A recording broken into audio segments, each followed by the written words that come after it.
Following program are those of the speakers and the host, and do not necessarily reflect those of Yoakley Scott Corporation and your sports network.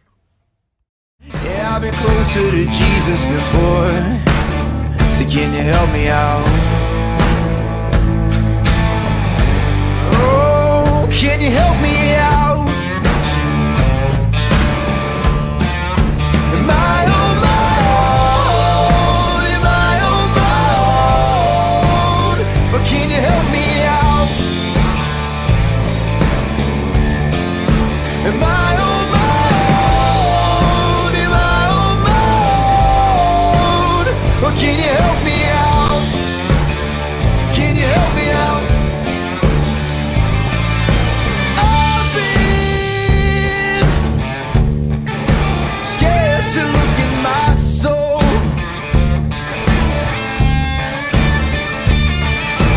I've been afraid I would follow the road. Yeah, afraid of the things I've been told. Hello, everybody. Welcome inside a Monday edition of Running Point on ysnlive.com. Anthony Hartwig and Ty Bartell. And we are brought to you by our good friends over at Greenwood Chevrolet in Austintown. Ty, how was the weekend? I mean, we got some results in, not the full slate of results that we'd always like, but you got to be, at this point, we got to be happy that we got some games in at all. Yeah, and I mean, I got a chance to see some softball over the weekend, a little bit of softball too, because it always seems like Austintown is a go, no matter what the weather seems to be. So yeah, I still got a chance to get a game in on Saturday, so it was still a semi-busy week, maybe not as busy for the entire network, but still was able to get some games under my belt. And I believe you were active on a rare Sunday too, so Yeah, we had some games over the weekend. we needed to get somebody. We just kind of pushed games to Sunday. We said it's happening. We don't care if we have to play on Sunday at this point. I think Fitch is going to turn into one of those like memes where you see like a baseball field and it's like it's a tornado in the background and the captain is, "Coach, we're still practicing." You know, 'cause you can play any conditions at Fitch at this point. Yeah, they got games in. Let's see. We had Canfield get a game in yesterday because they traveled to Akron Hoban and they held home to one hit and got the win. We'll talk about that a little bit more later. That's Some impressive. no-hitters to talk about on Friday night and a perfect game and a no-hitter, both coming from United. Both softball and baseball programs had a great day on the mound and in the circle. Boardman got a couple of games in over the weekend as well. Poland got their game in on Friday night, which was surprising because like the only two games that were on for softball were Poland and Fitch. And if you ever been to that Poland field, you know it has that little hill in right field, and you would think that would be really bad for rain because runoff would go into the outfield and there'd be a lot of standing water. But I was talking to Coach Sarich before the game, and I was like, "How did you guys get this game on? Like it rained all morning?" And he goes, "Really? You wouldn't think about it, but the only place that water really sits is the away dugout, and he had a trench dugout before the season started, so the water doesn't settle in the dugout. So all he had to do in the morning, and him and Brian Banfield and a couple other people got out there and got that field ready. They just had to rake out the soft spots in the infield and the outfield, and they were good to go as long as it didn't rain anymore during the day. And luckily for us, on Friday we got all the rain in the morning in Poland, and that's how we were good to game in. But I want to give a shout out to the field crews and all the people that work on that field for making sure that game got on time, because it was the only dirt field game for softball that we saw outside, Fitch's turf. They don't count. Hey, the games they do get under their belt do count, though. And I even said it on a broadcast into, but I mean, obviously it was a softball broadcast, and I was by myself on this particular broadcast, so I was just talking to myself, and I was just. But I mean, it's something I could bring to this. Does the turf field and what we're seeing with Fitch this year, does it raise the question for more teams to now adopt a turf field if possible? Because we're seeing Fitch already has 8 games in with a turf field right now, where we're seeing teams struggling to get their second and third one under their belt in some cases. I mean, we're down to the wire here. We're going in it's April 11th, so we have less than a month before tournament starts. And like you said, there are a lot of teams, baseball and softball, that have 2 or 3 games in. So they're staring down the barrel of having like 14 by the end of the regular season instead of their 22.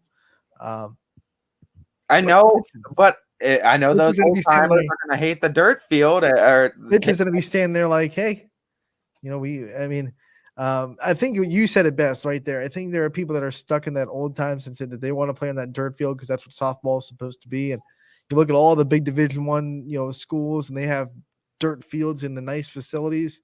Even there's not a lot of Division I colleges that have turf softball fields, so they're thinking if they can do it with dirt, we should be able to do it with dirt. But the difference is they got to realize is those big colleges also have designated field crews that they can pay. They pay these field crews a lot of people on the field crew to take care of it. Endlessly working on making sure the infield stays dry and the outfield stays out, and yada yada. High schools don't have that. It's like the coach showing up at the field, So turf might be something that we see a lot more because of what we're seeing this April and almost every other April. I was talking to Quinn on Monday.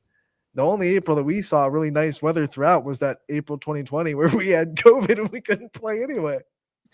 Yeah, it's unfortunate, but I think save the dirt, save the grass, save that time for like tournaments, especially like deep in tournaments for those neutral sites. I'm all for it.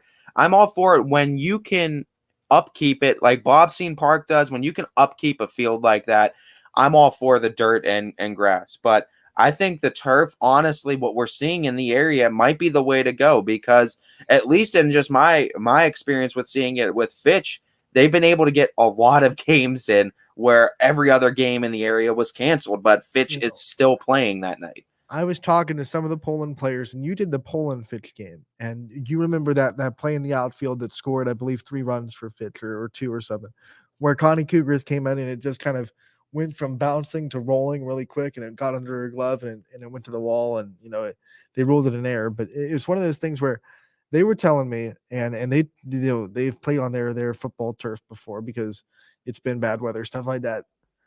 They were telling me that Austintown Fitch turf is just different. It's hard to practice for, and I don't know what the kind of parameters or what the surface is like, but they just said it's kind of more bouncy than your normal turf, and they said it was hard to kind of even practice for. Chris Sigler too. Siggy adding something to the discussion too. Some schools locally have finally been able to get turf for football, baseball, softball. Maybe a tall ask for many, and I mean that is a true statement. And it's kind of being stuck in a rock and a hard place, Anthony. For here's something that I've seen teams resort to doing this, but I'm wondering why they like in weather we haven't this. Why not doing it more? Play the game on the football field. Like go put out the what's the word I'm looking for? I'm blanking.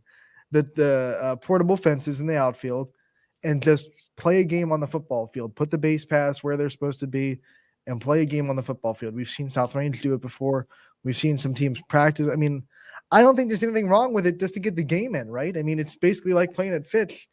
Go play on your football field if you have a turf football field. Yeah, and I mean, if you're able to do that, it could accommodate for more teams too. But I think basically what Chris Segler's also getting at too for these small schools, you're kind of stuck in between a rock and a hard place because a lot of them are already stuck with the grass and dirt fields because that's what they were implemented with when they were built. But now they don't really have the field crews to keep up with them all the time. And it costs money to get a turf field installed too. So, and then the issue there's track that uses those facilities too, and that's a true statement. You are gonna have to battle with the track and field then too to try to get it on that football field. How many tracks are hosting an event in one night? Because usually it's like one spot hosts 16 teams and it's a meet, it's an invitational. So on one given night, I mean, because we have a lot of turf fields just in YSN. Are you saying all those turf fields are all hosting a track meet? Because usually, like it's a track meet. It's not like you don't have a lot of tracks that's just one-on-one. If I'm not mistaken, I could be mistaken. But you don't have a lot of like, hey, we're just having South Range versus Niles track meet, and it's going to be at South Range, et cetera, et cetera. I feel like there should be some fields that football fields that you're able to play on. practicing too, is what he brings up too. I think it would be a scheduling issue, but I don't know. I do agree with you, Ant, that it is a possibility, I think, to use. But I mean, to Chris Ziegler's point, you all obviously are going to have to consider the scheduling issues too, and that's just going to be something you'd have to figure out between schools. What I wonder too, do we see more ballparks kind of like what we see with, like, you know, your kind of recreational parks, your Bobsleys, your Mill Creeks, your McCoons? Do we see something like that adopt turf fields to get more games in then? Track practice from 3 to 5. Softball game, baseball game starts at 5. I'm not Anthony's trying to solve the issue. trying to be a little bit devil's advocate here, but We got to bring a coach in too. There's going to be some desperate thing that we can do. Like, these aren't normal circumstances, but we got to get games in, right? I mean, Yeah. and here's Matt Zines, and we're going to have him, the coach of United Softball, who are getting games in, and a pretty big game last week, a couple of big games last week. Coach, thank you so much for joining us today. Hey, guys. Thanks for having us. I mean, Coach, let's just run through this week. And I mean, the amount of special moments that these girls have been able to have on the field too. I mean, I got to imagine more memories made off the field even then. Just talk to me about this past week, some of the wins, perfect game, and I mean, just all the memories that have been made over this past week. Yeah, it's a pretty good start to the season. I know we're real fortunate to play. I know a lot of teams haven't even gotten to play, so you know we're taking every game as pretty special. I got friends. A friend of mine, Jeremy Hunter, he coaches up at Crestwood, and I think they've had like 8 or 9 cancellations. They've played like 1 or 2 games, and some of the field conditions they played in, there was puddles on the field because they just had to play. The girls want to play. They put in so much off-season work, so we're happy to play. So it's been a pretty special week just to play, and the team they played very well. They did a lot of things that we asked them to do. We asked them to change a lot of things in the off season and do some things differently. And we were really hard on them. And I know that's hard on high school athletes when coaches are hard on them and there's no game to see the result. So it makes us feel really good as a coaching staff is, you drill this into them and you ride them and you make them do things that they're not comfortable doing. And you just pray that they see a result so they believe in what you're trying to tell them. Because, sometimes if a kid would come up and struggle for the first 4 or 5 games after you beat them over the head all winter, they may start to lose faith in you. And luckily, the girls played really well this last week and a half. Okay, so before we talk about this perfect game, which we got to talk about, Yeah. I want to talk about the season sweep of Lisbon and how much that means to this program. Because we talked to Tori Firth on Friday, and she was talking about how the series against Lisbon went last year and how that kind of left a taste in this program's mouth. How important do you think that win and those 2 wins are to the confidence of this program and these players? Well, they're huge. They're huge for us. Lisbon is probably our biggest rival as a school. And we talked last time. We were very aware that there's a clear pecking order in the OEC when softball. You have the Columbiana and then Lisbon, and then there was everybody else. And we wanted to join that conversation. Listen, Lisbon's a fantastic program, and they've got great players down there. Meyer Emmerling and Justice Frabel, the Daly girl, Henthrop girl, those are as good as you're going to find in the area. They're very good. They're very well coached. And listen, we got embarrassed last year. Maya, she didn't give up a run. We didn't score a run against them last year. So a lot of the same girls were back. We had 4 freshmen that played last year, so they're sophomores this year. 2 juniors they were sophomores last year that played. It left a pretty. I mean, it made a mark on them. There's for sure. I mean, we didn't have to bring that up. They brought it up plenty in the offseason. Their goal was to go down there. And, we played Lisbon early. We were a little worried that we didn't get scrimmages in, and it was a big game for us. And the girls, they put the bat on the ball. And if you put the bat on the ball in this game, a lot of times good things are going to happen. And the bats have been absolutely on fire. Coach, quick follow-up, because you pointed out that both rosters are kind of very similar to what they were last year. What do you think the biggest difference was between last year and this year? One, we're much more experienced. That's just, girls, getting 1 year older, getting bigger, getting stronger, put a ton of work in hitting wise, to put the bat on the ball. We couldn't get outside. We only got on our field 1 time before the season started. So we're a little bit, behind in the fielding and base running stuff, but I'd say the biggest difference, Lisbon did lose some key players last year. Let's be honest. They still have a great pitching staff, and they still can put the bat on the ball. But, losing key players at our level and our small communities can make that big a difference. And, sometimes, you get double-digit hits and you score 2 or 3 runs. I mean, that happened to us against Salem. Our goal was to, hit the ball double digits, get double-digit hits, put the bat on the ball as much as we could, and try to score 5 or more runs. We had a similar hit situation against Salem and scored 3 runs, and Lisbon ended up being 14 runs. So some of it has to do with timely hits. Errors make a big difference. Walks make a big difference. It's hard to defend against a walk. So all that stuff can add up, and it's a fickle sport where sometimes things just go your way. Aside from the obvious of it just being a skill increase that we've seen all of them because of the experience, what else do you attribute to the success of this team, whether that be something in the mental aspect or something in the chemistry aspect? What else do you attribute to the early season success of this team? I'd like to say that we have some magic formula, but we're saying the same coach speak things that most people do. We worked real hard on culture, accountability. That's a big thing. I told them, if you want to be average, you got the wrong coach.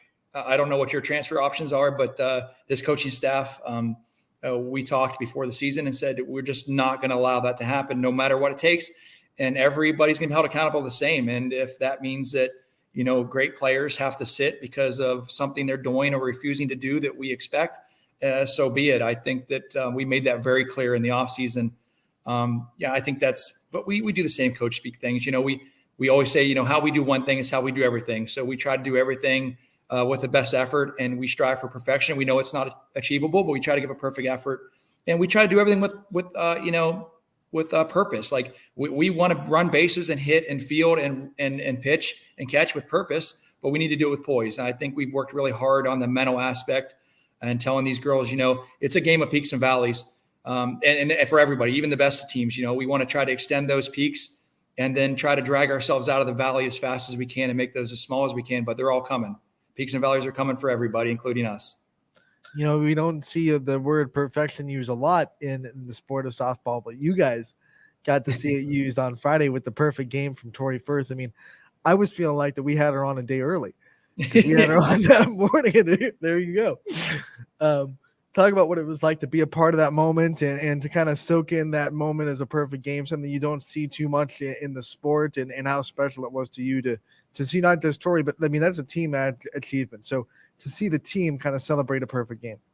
Yeah, it's, I think some of the girls that maybe aren't as their softball IQ or baseball IQ isn't kind of there yet because they're still young, don't understand how rare that is. There were very few in baseball or softball, period. And it doesn't matter who you're playing or what day it is or how good the pitching is. It is very, very difficult to do. They were kind of didn't really know it happened. I mean, we didn't talk about it. I mean, I know, we chart pitches and my scorekeeper sits right next to me and we're very aware of every situation. But, I'm not superstitious, but I tell everybody I'm a little stitious. And so, we didn't bring it up, and I don't think the girls are really aware of it. But Tori Firth put in a ton of offseason work in her pitching, and the velocity is there. The control is there. We're able to call a lot of different pitches in a lot of different locations. She is getting ahead of hitters early. And this is, not just the perfect game, but, Salem and Lisbon, Lake Christian, she's getting ahead of hitters. And then as a coaching staff, we're able to call pitches, and move the ball around and really keep hitters off balance. So, we also put the ball in play. So, credit to our fielders. They had to make some plays, and there was a couple close ones that make you nervous as a coach when you know what's going on. And I don't think the girls do, but they worked really hard and made a couple great plays. The catcher, Brielle Rose, did a fantastic job behind there. There was a couple of situations where, she had to work pretty hard, and Tori's offseason work is what got her there. Do you think the initiative and also the success of other girls' sports in United school program has helped out with these girls also taking that kind of next step into being talked about as far as conference champions and that kind of success breeds success kind of mentality? Absolutely. I told you guys before, that's one of the reasons I wanted Josh Sigler on the staff. He knows how to win. winning is just not, it's not that easy. Winning championships is not that easy for anybody. There's so many things that have to go right. But one of the things I think that a big change is just confidence. When girls see other girls that win championships, they exude that confidence.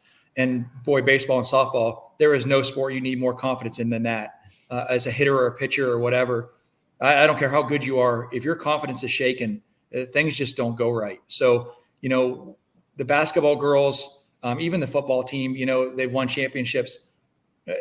When you see somebody with a championship patch on their Letterman's jacket, you want that. You want that. When you see the attention that the kids get at the school, they want that. And when Josh, comes on staff, he tells them this is what it takes. This is what it took to get the basketball team there. This is what you're expected to do. And it's real easy when you have a coach saying, this is what we did. This is how we got there. It's easier to make them do that. They're like, okay, that's how we get there. Coach, you got some time on your hands this week, not because of the weather here, but because some of your players have decided to face some tropical weather down in Florida on a band trip. I mean, what's the week kind of look like for you guys now with a lot of your players down in Florida with the band? Yeah, so we lost we have 15 girls, 2 on IR, and 8 of them are on a band trip in Disney. So we're hitting tonight. So we're a little concerned with the pitching that we're going to see before we see Columbiana. So we're going to bring in Jen Coons. I talked about her before, a former college pitcher. She throws pretty hard. We got to keep the bats, we got to keep that timing fast and as quick as we can. So the next 2 weekends, even when the girls get back from Disney, that next day, we're going to be they're hitting with Jen.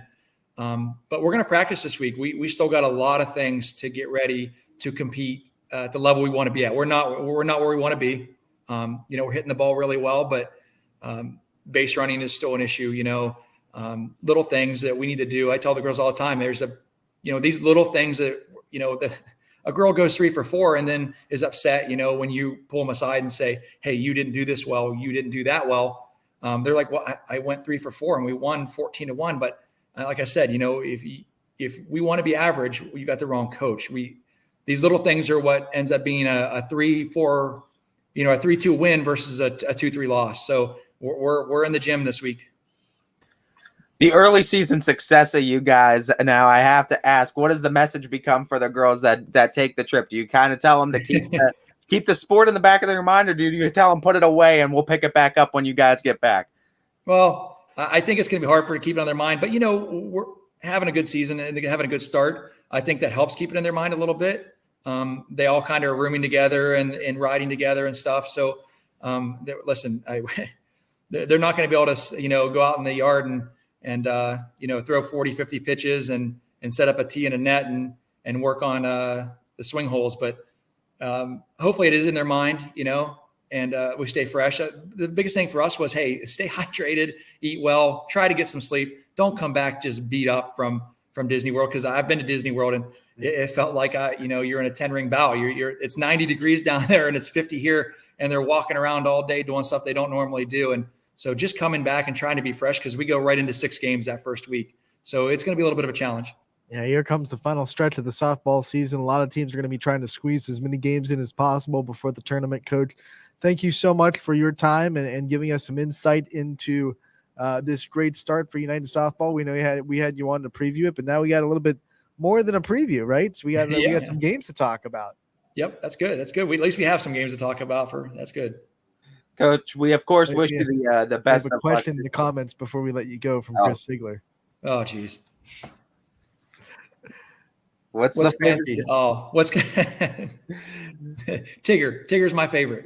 Gotta go. Tigger the Tiger. I love the Tiger's my favorite. Fancy. I love it. Coach, we obviously appreciate your time as always, too. We look forward to talking to you again real soon, and we wish you the best of luck in the season. Thanks, guys. Thank you. Matt Zines, the head coach of United Softball, off to a terrific start. To say the least. I mean, geez, oh, man. You talk about the accomplishments, and, that was so funny. I almost thought about texting you. I did, and I saved it for the show. The fact that we had Tori on that morning, literal morning, and then if only we knew what was about to happen, 5 hours later? 6 hours or 5-6 hours later, right after she got off the show, was about to make history. Like, unbelievable. Congratulations too, by the way, are in order to her. I think that's why we got a lot of pitchers that want to be on our show all of a sudden. Yeah, like, oh my God. We got the Running Point charm. We had what? I mean, people that get featured on our show, something happens, right? We have big dogs that get featured on our show before they win big dogs, Right. before they get big shots too. I think we had Dana Creaky on a couple weeks prior to her hitting the game winner in an All-Star game. So like, good things happen if you come on Running Point, folks. That's why. Accept those invites. Reagan Schick will be coming on at 12:30 from Lakeview softball. She's hoping some good things happen for her and her team. Sitting at number 5 in the power rankings, and they're amongst 3 teams in the 88 that are in that power ranking. That we're gonna have a little bit updated power rankings later this week at some point, so keep your eyes out on that. But Lakeview softball hoping that good things happen, and we'll have Reagan Schick on at 12:30 to talk about her season and what her expectations are for the year. Yeah, and that'll be fun too to talk about as we get to go a little bit more in depth into Lakeview softball as well. Let's take a break before that, and when we get back, we'll be getting ready for that interview with Reagan Schick. This is Running Point, brought to you by Greenwood Chevrolet in Austintown.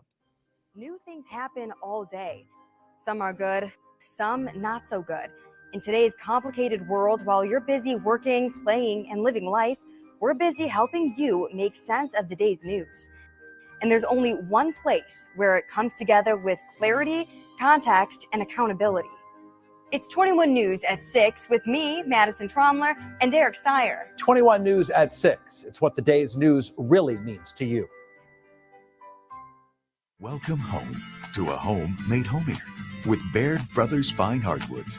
Inspiration starts at BairdBrothers.com and is turned into reality when high-quality hardwoods are delivered right to your home. Baird Brothers has the latest design trends, shiplap and skinny lap interior siding, antique oak rustic flooring, and, well, you'll find them all at BairdBrothers.com. Ordered easily, delivered conveniently, enjoyed comfortably. BairdBrothers.com. At Greenwood Chevrolet, shop with confidence knowing we're ready to go the extra mile for you. With the largest selection of used vehicles in the Valley, backed by the Greenwood Advantage Warranty. Every one of our vehicles has undergone our own 126-point inspection, so it passes the most important inspection, yours. No other dealership has the extra inventory, gives you extra for your trade, and goes the extra mile for you. Only at Greenwood Chevrolet. WRS Wealth Advisors, the area's premier wealth and retirement specialists. Located on South Avenue in Boardman. Quality, customer service, and integrity. Those are the 4 words that have driven our success since 1957 at Joe Dickey Electric. Joe Dickey Electric is one Mahoning Valley landmark business that stays current with the requirements of our customers. Family owned and managed, we are an electrical contractor and energy solutions provider. Every member of our team adds to his or her skill set through ongoing training. Residential, commercial, industrial, automotive, and more. We keep ahead of the needs of our customers with a fleet of more than 50 vehicles and 24/7 emergency service, so you're never left in the dark. When looking for home design inspiration, don't just be inspired, be Baird inspired. Whether new or remodeling, Baird Brothers has the latest trends like shiplap to refresh your home. Go from inspiration to installation with our wide selection of in-stock American hardwoods. From the rustic charm of antique oak to the warmth of traditional cherry, Baird Brothers has what you need to make your home inspiring. Baird Brothers, our family's heritage, your family's home. For a great vehicle and a great experience, come to Boardman Mitsubishi today. As always, our full lineup of Mitsubishi models comes with a standard 10-year, 100,000-mile powertrain warranty. Boardman Mitsubishi, your hometown Mitsubishi dealer since 1999. Coca's Pizza, always supporting our community and our local athletes. Stop in on game day or score big and have it delivered right to your door. Check out our daily specials at cocaspizza.com. That's Coca's Pizza, we serve it hot. At Hubbard Chevrolet, Hubbard can help you get the financing you need, regardless of your situation. I'm Tony Page, and I've helped thousands of customers in Northeast Ohio and Western Pennsylvania buy a vehicle. Visit HubbardChevy.com to get pre-approved. Remember, folks, Hubbard can help.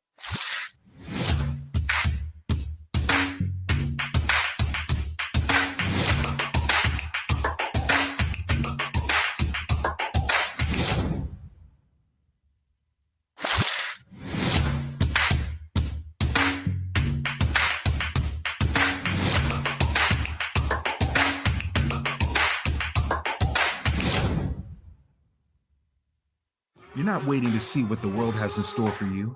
It's more about what you have in store for the world. All you need is the opportunity.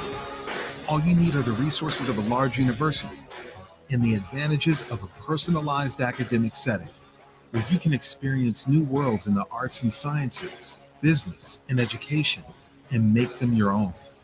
We are where you shape your future. We are Youngstown State University and proud.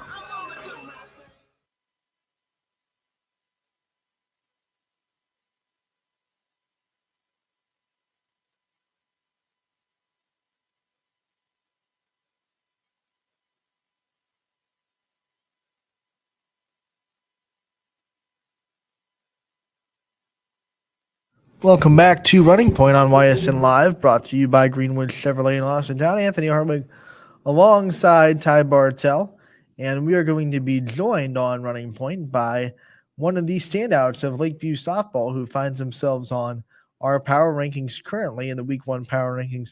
Reagan Schick of Lakeview joins us. Reagan, thank you so much for taking the time to be with us today on Running Point. Thank you for having me. First and foremost, I mean, you guys are off to a pretty nice start with the games you have been able to get in. I know Cortland's getting absolutely pelted with rain, it seems like, as of late, just like all of these other communities. But in the games you have been able to get in, just talk about this little early season experience, the success you guys have been able to have. And did last season's end play a part into the motivation going into this year? Yeah, that loss to Marlington at the end of the season last year definitely motivated us. I know my dad was very excited going into the season. We started off with 2 big wins against Struthers and Girard, both in our conference. Those were both really big for us. It kind of helped us to identify what we're good at and what we need to work on. I know personally, I feel like we give up too many runs in the first inning, which is something we've been starting to work on. So hopefully that'll help to push us through the rest of our season and get some better conference wins. You know, not just the way you beat Struthers to open the season, but I mean, not just the fact that you did it, but the way you did it. How much confidence did that kind of give this team going forward to get those first couple wins under your belt and to do it the way that you did it? A lot. It was definitely an adrenaline rush. Seeing how big our bats can get, it's really going to push us and show us that we can do well whether we're down or up. So it kind of like boosts our attitudes so that even if we are down, like we were in that Struthers game, we can always come back even if it's in the last inning. And talking about that too, when we talked with Coach, he mentioned about going into the season, one of the big key components was finishing games when you're up and just finishing games, period. So having that test with Struthers right out of the gate too, how much do you think that played into this team's confidence level in that they can now finish games and that goal of wanting to finish games too was able to be challenged first game out? Yeah, it definitely helped a lot. We've always kind of had that issue where like we're up by a lot, but then we kind of like push off the gas, which is something that we've always known that we needed to fix, but we haven't really done it. So seeing that we've kind of started to put everything that Coach has said into play is really good for us and for our coaching staff. Obviously, we have to talk about the coach and the dynamic with you because if people haven't realized it, the last name is the same. So obviously, father-daughter coaching dynamic. What's that been like, and what's it like being coached by him in high school and in the travel ball too? Yeah, at first I was a little bit nervous because, as you know, like high school, it's very competitive with playing time. So I didn't want people to be like, oh, she's only playing because her dad's coaching. But he's never really been like that. And he's coached me my entire life. Like, I've had maybe 1 or 2 coaches that weren't my dad.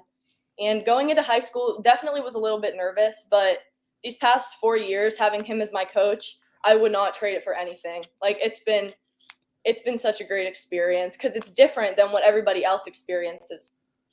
I do have a follow-up because in the softball world this week, ESPN did a big feature on softball dads and the dynamics with softball dads and how so many players grow up with either being coached by them or seeing their dad kind of grow with them in the sport.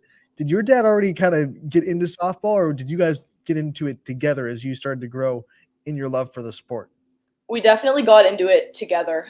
He always played baseball growing up, but obviously baseball and softball are 2 totally different sports. I started playing t-ball, and he was my t-ball coach, and then he was my pee-wee coach, and then he started teaching me how to pitch, and he spends a lot of time like studying the sport and watching YouTube videos on it, and we've definitely grown together. He's helped me grow as a player, and I've helped him grow as a coach. And talking about that, you already mentioned not having the experience any other players already have. So talk to me of having that knowledge there accessible to you 24/7 essentially too, and how you've been, the conversations you've had with your dad too, of just about the sport off the field. Right. As a senior, you're already a team leader, but I feel like having him at home also helps me to be able to express my opinions on like what's best for the team. We talk a lot of softball, whether it's at softball or at home. It's almost always the topic of conversation. When I was younger, we didn't get along at all because he was always so centered on it, and he was always wanting to talk softball. But at first, I was like not as interested as he was. But obviously, as you can tell, I've grown, and it's helped us bond a lot more now that I'm into it. Other than his persistence, what are some things that made you kind of fall in love with it slowly, as you said, and become so interested in the sport that you were once not so interested in? The competition is definitely a big one. Like I've played other sports, like I've played just about every sport, but the competitiveness and companionship of softball, because you're working as a team, but can also do well individually. I like that aspect of it. Like if my team doesn't win, I can still like do well myself. Or if I don't do well myself, my teammates are still doing well. Like it's something where you can get joy out of multiple different aspects of the game and not just winning. Being the fact that you've been in the sport for so long and being coached by him for so long, I have to ask, because in middle school we all know everything, right? So what's the biggest thing that you've looked back on now that maybe he was teaching you or trying to tell you about the sport back then, that you look back on now and say, man, he was right. I wish I would have listened to that.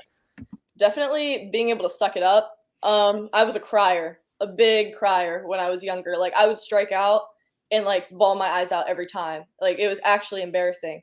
So I would get so mad at him because I was like, you don't understand how it makes me feel. But he really did understand, and he was just trying to save me from looking like an idiot, bawling my eyes out over a little strikeout, which I can just redeem myself from later. So definitely the aspect of being able to take it and not letting the smallest things get me down.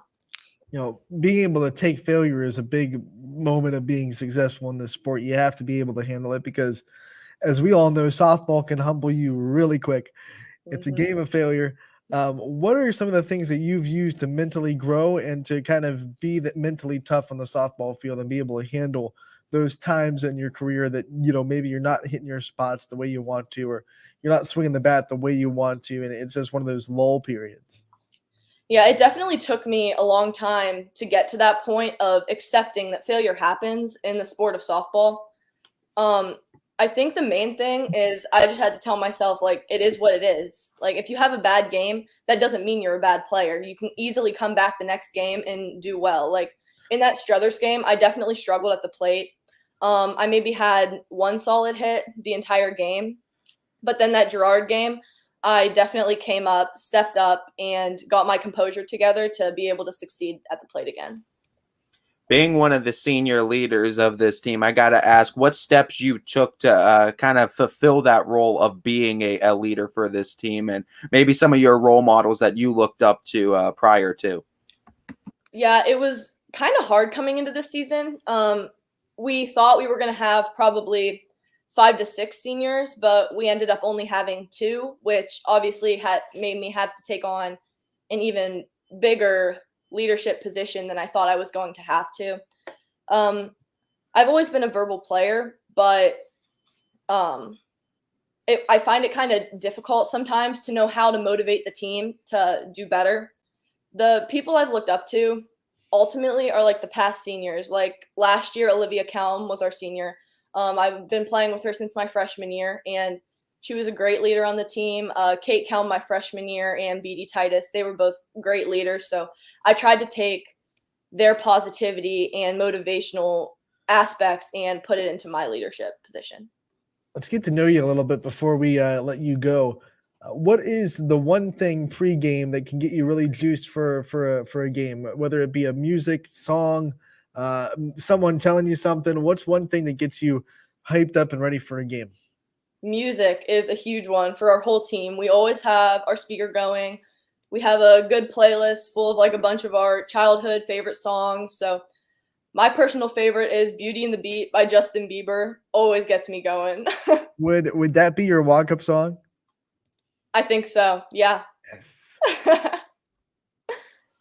I gotta ask too, just a brief reflection, because I know everyone's pretty much asking you this too for senior year, but just looking back at your entire softball career now, because it's expanded beyond just these 4 years in high school, what have just been some of your favorite memories, maybe even on or off the field in team bonding memories? We do a lot of team bonding in high school and in travel ball. In travel ball, I've always been on big teams, so we always travel out of the state. I know we went to Kansas City last year. That was so much fun. We've gone to Colorado. That was a lot of fun too. In high school, we went bowling about 2 weeks ago. That was really fun. We've had team sleepovers, and those are some of the highlights that really helped push my athletic careers. So you guys go bowling. So I have to ask, like, were there any ringers on this team that you didn't know was good at bowling, but then you show up at the lanes and they're like, okay, let's go. This person's just really good at bowling. Who knew? Well, ironically, he like randomly picked teams, and all the pitchers were on one team. So it was me, Ella Chadwick, Ava Bacon, who's a freshman, and Olivia Easton, and one other girl, and we were all actually like really good. So that was kind of a surprise, even though we do have that pitching background. That pitching motion gets you really ready for bowling. Oh yeah. You know how to spin the ball. For sure. Reagan, of course, we love having you on too. We love kind of getting this preview and these highlights into Lakeview softball, and we look forward to talking to you and just getting more highlights of Lakeview softball again real soon. Yes, thank you so much for having me again. Thank you. Bye. Reagan Schick, one of the senior leaders, I should say, of Lakeview softball. So glad that she was able to join us. We're not done with Lakeview softball players though for the week. Tomorrow, we're going to be joined by Kylie Imes of Lakeview softball. So we're going to have a couple of player profiles on Running Point with Lakeview in the next couple of days. They're off to such a great start. We got to get them while they're hot. And that's what we're going to do. So Kylie Imes will be on the show tomorrow. So Lakeview fans, don't miss tomorrow's show either. No doubt. It'll be fun too. And great viewing too throughout Reagan's entire interview. And Lakeview off to a hot start, and they're going to be a force to be reckoned with, I think, inside that NE8 this season. Yeah, no, there's no doubt in the world that Reagan Schick is one of the you talk about one of the players that aren't being talked about because there are so many big names in the area, so many big teams, so much talent. I think Reagan Schick is one of those players that's kind of under the radar, just at the surface of that water, waiting to have her one shining moment where she pops her head up. And if they play Hubbard, they play Pullman, they play South Range, and people like Reagan Schick have big days, and all of a sudden that head's gonna pop right up over that surface. You through the stratosphere then, and then they're seriously being talked about as considering being NE8 champions. Then, if you're able to start beating those kind of teams too, because you're beating the teams of the middle of the pack. Because this is where like middle of the pack teams were. They've already established themselves as kind of the top of the middle of the pack. Now can you get into that next tier? And that's going to be interesting to see those games. I think right now, when you look at the NE8, it's still Poland and South Range at the top because they shared last year and they haven't seemed like they're slowing down yet in the NE8 play. So it's like, okay, they're going to be at the top until someone beats them.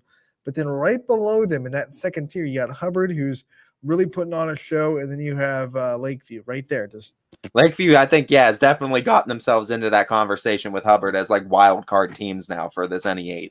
I mean, you look at Hubbard; they're one pitch away from no hitting Poland.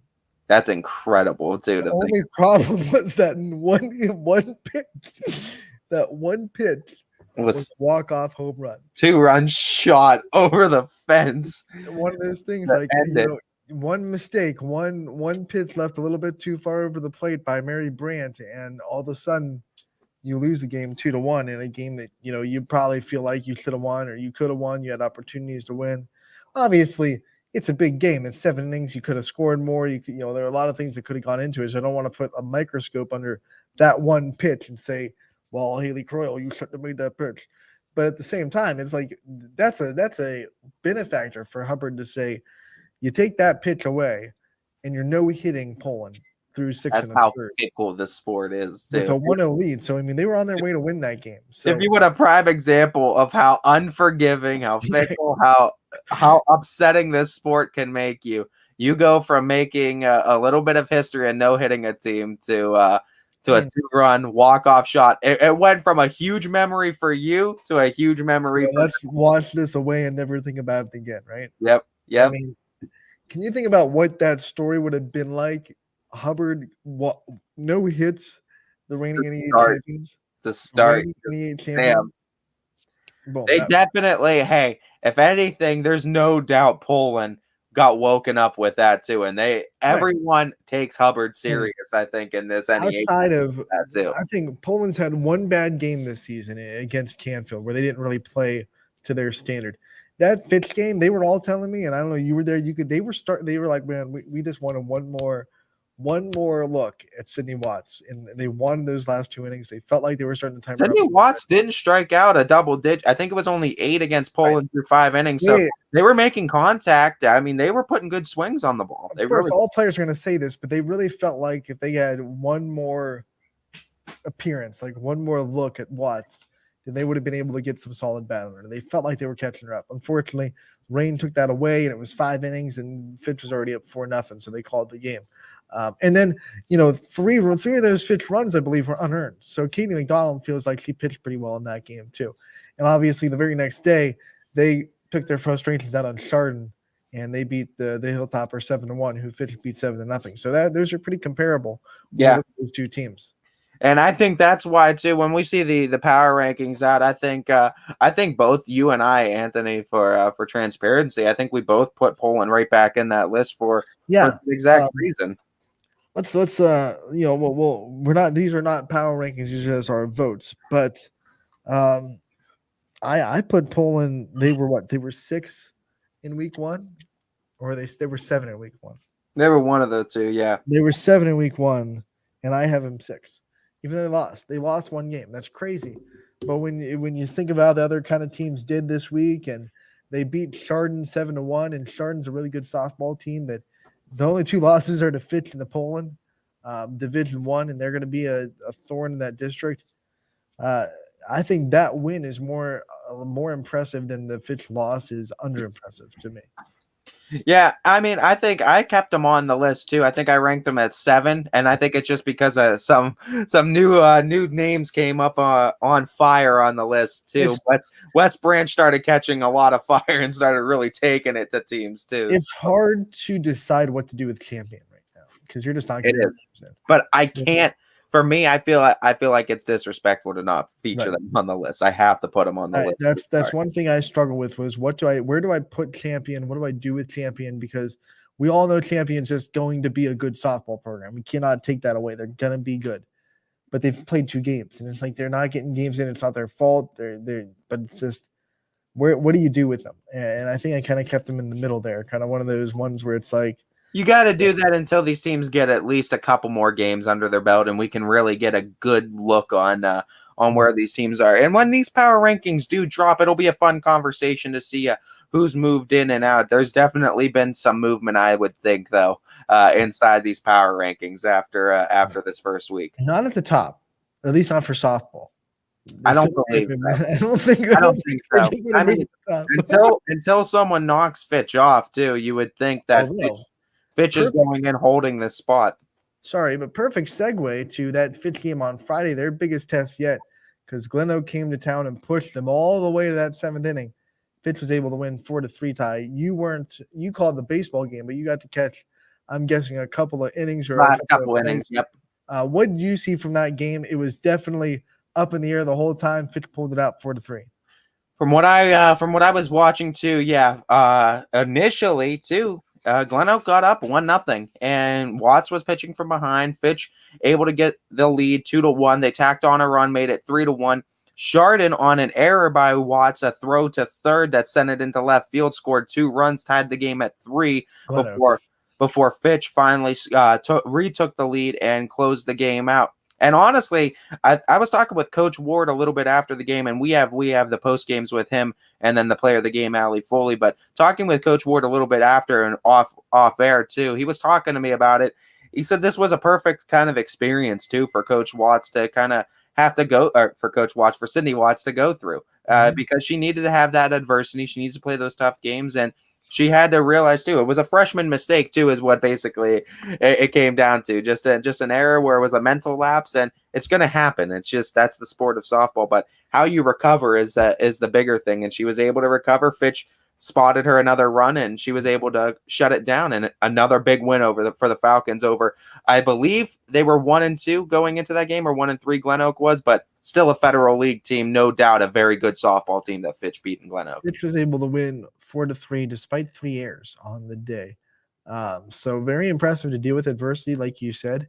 It kind of proves that no matter how good you're looking, nothing's given. Like, that game could have gone either way. And if that's a tournament game and you have all this, hype, and you're undefeated going into the tournaments and you've played everyone, you've beaten everyone, it takes that one game, that one error, that one bad pitch, whatever it may be. This game is so fickle. So that's why tournament time is going to be really hard to predict. And when we do fill out brackets in about a month, it's going to be tough to decide, okay, we think this team's going to win, but we know that anything can happen, right? So you had a chance to talk with Coach Ward and Ali Foley after the game against Glen Oak on Friday. Let's hear what they both had to say in their post-game press conferences from Friday. Hey, you're probably throwing some tomorrow. All right. Welcome in, everyone, as I am here now at ysnlive.com here with winning coach today, Coach Steve Ward, as the Lady Falcons, or Falcon softball team rather, goes now 7-0 on the young season with a win against Glen Oak and the Eagles. And Coach, we know the record-wise wasn't the prettiest for Glen Oak, but we know they play in that tough Federal League, and wins are wins in that one, and every game's a gauntlet. Talk to me about competing against this team and what this win means for this Falcons team now. Well, it's a great statement, and playing a Federal League team. And our girls really fought tooth and nail today. That not everything was going right, so it really displayed our character. It showed our grit, our toughness. I'm so super proud of all the girls. And like I said last time, it's somebody stepping up new every single time. And right over here next to me, Ali Foley just had a wonderful game at the plate. It was funny. I was going to bunt her the first time that she came up. I said, "No, you know what? You're due for a big hit." And she just nodded her head and cranked out a nice single there and pushed it, I think, into a double. Correct? The second one. But, her play, turning that double play with Caitlin Mitchell and her making that tag on the base runner towards the end of the game really kind of set apart what we want to do for the year, that we're not afraid to try to make plays.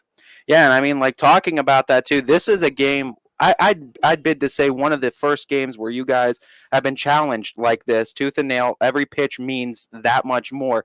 What did you see out there from not only your freshman pitcher, but just some of the younger girls around the infield and how they handled themselves against a close game of this nature? Well, that's the fun of it. And, it was a lot of fun. And every single girl coming into the dugout, win or lose in the score for ending to ending, they're like, this is fun. This is what we want to be. We want to be in these games. We want to be challenged.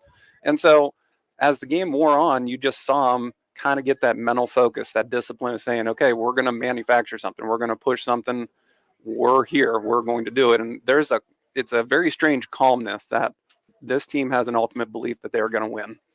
And looking at that too, no rest either, as you guys are scheduled to come right back tomorrow against Lakeside.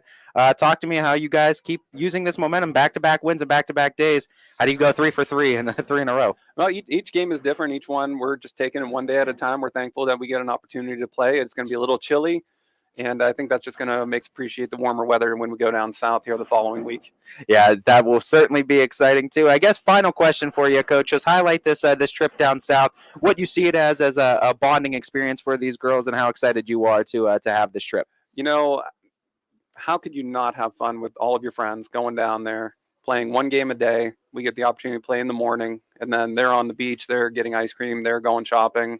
So the team bonding, every single time that we've had the opportunity to go down there, we've come back as a stronger team.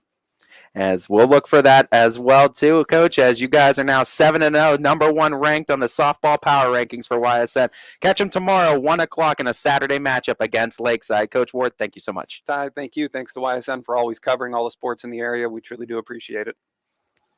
Welcome back in, everyone, as I am here now with player of the game, Allie Foley. 2 for 3 on the day, single, double, couple runs scored, and a monstrous defensive play coming from left over at third.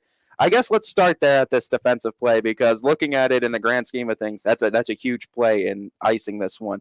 What did you read on that one too, and when did you realize you needed to cover the bag, and what was the feeling out like after that double play was converted? Yeah, so I saw the bunt come, and then I immediately started going to third, and I knew Caitlin was going to fire that ball to me, so I just had to do my best to get around and get that tag, because I knew she was sliding out on it, so just really had to go get that tag. Going into a plate approach against some of these tough Federal League teams, we know it seems like every single time you face one of them, they're going to be throwing one of the ace pitchers in the state at you, and this was the case again today too, as you had to face a tough pitcher. What was kind of the approach at the plate to try to break through and get some scoring as you guys did after going down 1-0?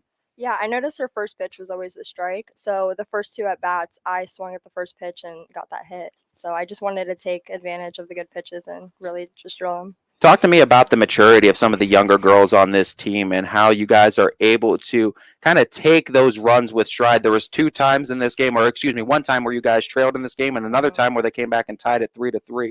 How do you guys compose yourself and keep yourself focused on the next at-bat, next inning up? Yeah, we really just got to center ourselves and focus ourselves on the game and what's going on. We got to place our hits accordingly and know where everyone's at and just get the hits in. Talk to me about the experience of playing with this team this year and what this kind of win is going to do for your guys' momentum going forward. Our team energy is just insane. We have such a good team chemistry and everyone gets along. They're all my best friends. So we just go into the game. We're having fun together. We're just getting hits. It's just a great team vibe. Final question for you, because I was over at the baseball game today, and that press box is pretty far away. And you guys, I could hear all the way from that press box behind a closed window. You guys make sure you're heard. Who's the loudest one in that dugout? I would say Kayla Schubert's got the loudest voice, but me and Sophia have these paddles that we like to hit things on. We got in trouble actually for hitting on the paddles, but Kayla Schubert's got the loudest voice, but us 3, we just really... As the Falcons are rocking in a dugout near you, and they continue to rock with a 7-0 record to start the season. Your player of the game, Allie Foley, with her 2 for 3 day at the plate and a fine defensive play from left field. Allie Foley, thank you so much. Thank you for having me. Coming to a rocking in a dugout near you. I love it. That was Allie Foley and Coach Ward after Fitch's win on Friday over Glen Oak. Ty, you also had a chance to talk to Kayla Schubert on Saturday at soccer. Fitch got 2 games in. They got a win on Saturday, a much less close game over Lakeside where they were able to slay the Dragons. I believe it was 15-0. Yeah, I believe so. And the good thing was in this one is that it was Kayla Schubert's start, and it was the senior lefties start. And you know what? This is what we said too, and I think you and I talked about it before, Anthony. It creates a really nice dynamic for Fitch having the hard throwing righty, and not that she's not throwing hard, but more like in the 50s from a left-handed perspective too. And it really throws that counterbalance too, and it makes it tough to see them back to back, or when you're prepping for one and you have to deal with the other. And on top of it, it did give Sydney Watts rest in the circle. And Kayla Schubert goes 5 innings, the complete game, that gives up, I think, just 1 run. but it was a great performance nonetheless. And I think 10 strikeouts. I think is what I say, 10 or 11 strikeouts. And in the interview too, I have all the stat line there, but an impressive performance for her on Saturday too, and just nice to catch up with the senior. It answers all those questions that people had outside of the Fitch program. Okay, you got Sydney Watts, but what are you going to do around her? You know, you got to be able to have a second pitcher you can throw. Well, enter Kayla Schubert, who goes 5 innings, gives up 2 hits, and I believe, 1 run, maybe no runs, somewhere around there. So, hey, shocker, we have a 1-2 punch for you right down the line. So if we have to throw Schubert, I think Coach Ward is pretty confident in his senior lefty. Let's hear what she had to say in her post-game interview with you after Saturday's big win over Ashley Beulah Lakeside. Welcome in, everyone, as I am here now with today's player of the game, Kayla Schubert. 13 strikeouts, 5 innings pitched, gave up 2 hits, 4 walks, and only 1 earned run on the day in a 15-1 win over the Lakeside Dragons. First start today, got your first strikeouts of the season. First, a lot of things today. Talk to me about what was working in that circle today and what you were finding with yourself. It was mostly about following Coach Becky because she knows the pitch as well, and focusing on keeping everything smooth and running well and not trying to overdo absolutely anything. When you go through that lineup the second time around, you were able to get a lot of strikeouts too, and it was that first time through the bottom of the lineup and second time through you got a lot of strikeouts as well. What were you doing to get yourself to be stronger throughout the game, and going through that lineup the second time, what were some of the adjustments that you were looking to make? I was staying in making sure I was staying in my legs and speeding up my arm, not trying to overthrow. Yeah. Keeping with these strikeouts too, it looked like you were keeping composed a few times. At one time they had bases loaded too. When talking about that, and when you need those big strikeouts or just big outs too, when they got girls on base, you know, they got across that first run, what do you kind of do to keep yourself composed and be able to face that next batter up when girls are on base? I make sure I gather myself and I take a breath and I take a minute to recuperate, and then I go back on and do what I know how to do. You guys now with this win are 8-0 on the season, and it just seems like you guys have a lot of fun. Talk to me about just the experience of playing with this team and what it's been like this season, your senior season too, with this team. It's incredible. We have a great environment here. I wouldn't want to play my last season with absolutely anybody else. Everybody always has each other's backs, whether it's hitting, pitching, in the field. We just are always constantly there for each other. I mean, you've been pitching with some phenomenal names the last few years, from Lydia Spalding to Sydney Watts now, but you've been with this team for quite some time now. Talking about going into this season real quick, I just wanted to ask you, what were some of the things you did to try to make yourself more of a leadership role when you're asked to be more of a vocal leader and be that senior leader this year for the team? It's just kind of keeping everyone's head up, after they have something go wrong in the field or at their at bat. It's just making sure that they do what they have to and make sure nobody's down on themselves. Final question for you, and again, being one of the senior leaders on this team, how do you kind of take this win, enjoy it, but stay even as you guys got to focus for the next ones coming up just in a couple of days here? We just make sure we are always constantly working, putting in the work, whether it's in the weight room, on the field, in the on the mound, in the batter's box, constantly putting in the work. There might have been snow in the air, but there was ice in the veins of Kayla Schubert today as she struck out 13 in a 5-inning performance. A 1-run game against the Lakeside Dragons helped Fitch go to 8-0 on the season. Schubert is your player of the game. Thank you so much. Thank you. So that was Fitch senior Kayla Schubert after her masterful start on Saturday. 5 innings pitched, 13 strikeouts, 1 run allowed, just 2 hits. Yeah, they got another shot in that shotgun too. It's not a single shot shotgun; it's a double barrel action. It's double barrel action. Let's go.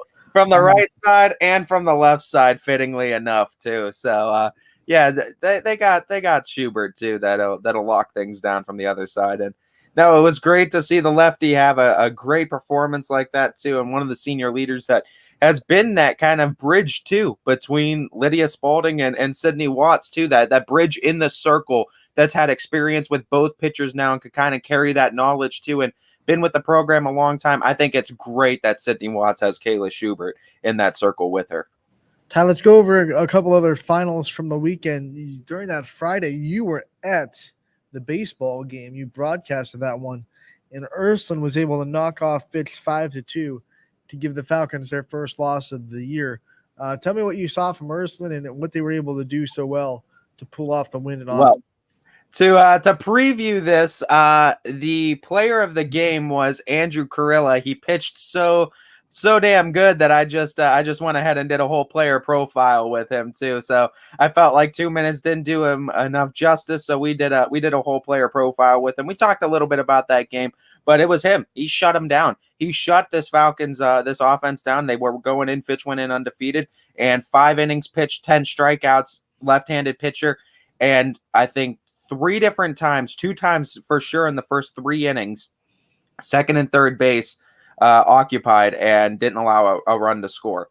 The 2 runs Fitch scored were not charged to him. It was not when he was pitching. The 5 innings he did shutout baseball, and it's like, what more can you ask for? Southpaw Junior Andrew Carrillo just shined on the mound against Falcons hitting, and was missing bats all day, and in crucial situations was able to keep himself composed, and he came out on top every single time. What about the Ursuline offense and what they did against a really good pitching staff to score 5 runs on the day? First inning. It was the first inning, honestly. And after that, Joe Roth settled in just nicely, and he was able to go the rest of the game just fine. The first inning, it was a two-run, I believe, triple that was hit by the Irish, and then they had a 2-run home run in the bottom of the first. So then it was a 4 spot, and it was I believe Cambert that hit the home run in the bottom of the first and put a 4 spot on Roth. And it was so funny because he hit it to left center field, and I've only seen a handful of home runs ever hit at Richard L. Coppola Field. Not many ever hit the center, and now I've seen 2 now. 1 to center by Joe Roth and 1 to left center against Joe Roth. Just always involved in some sort of a home run, I guess, too, early season. I can't believe it. Those are some of the only home runs I've ever seen in this ballpark. And they come within weeks of each other, and the Falcons will look to bounce back. Ursuline will look to keep momentum. We go to some other scores on Friday as Poland got the win on the softball field over Chardon, 7-1. They bounced back from their loss against Austintown Fitch the night before. We already talked about it, but United got the win over Wellsville, and Tori Firth threw a perfect game, which is just unbelievable on the softball field.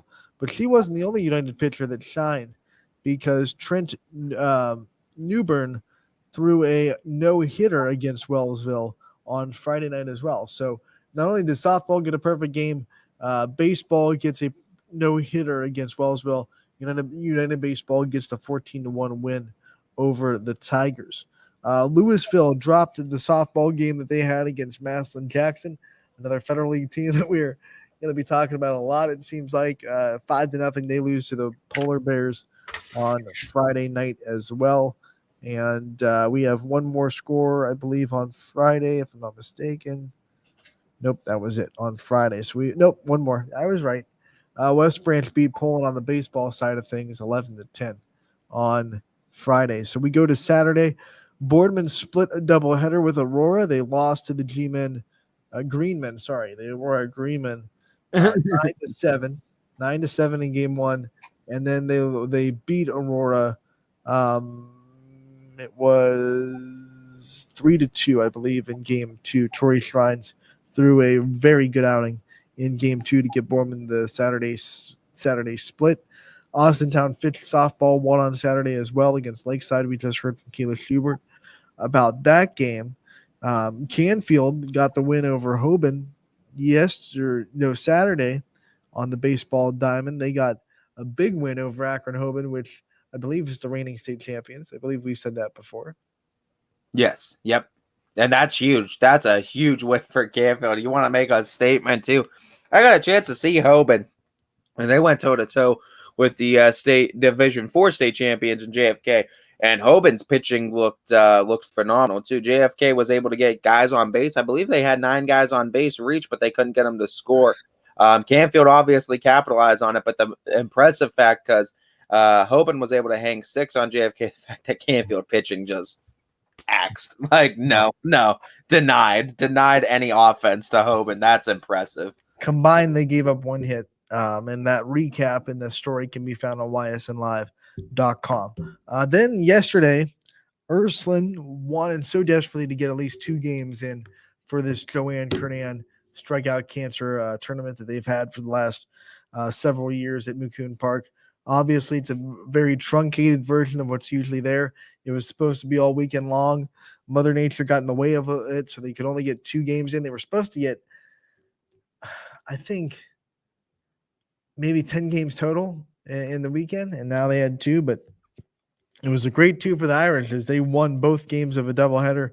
They beat Marlington 15-7, and then they beat West Branch 10-4.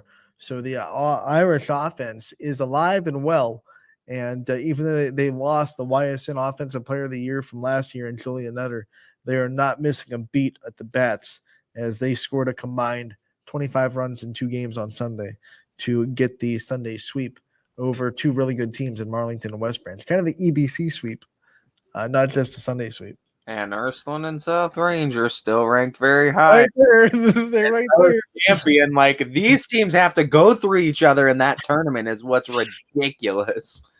And then you got Crestview down there. That's they have Caden. Crestview that's like saying, hey, we can knock off any one of you on any given night. Right. I mean, Crestview, they've got something good going on too. So can't forget about them in Division 3, as well as a big game tonight for Garfield as they go to Champion. But Garfield's kind of really talented. They're trying to prove themselves in that MVAC first year, and we're going to see what they can do against Champion tonight if the weather is able to hold off. One more score is this morning. South Range was able to get their games started in Myrtle Beach as they beat the Horseheads Raider Blue Varsity 10-8 in their first game at Myrtle Beach. Let's go over the box score as the offenses exploded in the 5th inning. This was a game that was 2-1 after 3, and then South Range scored 2 in the 4th to take a 3-2 lead. But then, man, did these offenses come alive in the 5th as the Horsehead scored 5, South Range scored 6, and the Raiders. Wait, we got to clarify. Is the school name Horsehead or is the team name? You called them going off there. That's what they're listed on Game Changer. I'm going to get their actual name. Yeah, Horsehead. Yeah, Horsehead. The Horsehead's a little odd for a team name. It's not their mascot. Okay, because you called it the Horsehead. High school name is all right. Horsehead. I just wanted to clarify because the way you said it, the Horseheads, I was like, wait a minute, there's no way that's the team mascot. There's no way. So Horsehead, North Carolina is the school. They're not the Horsehead. Oh my gosh.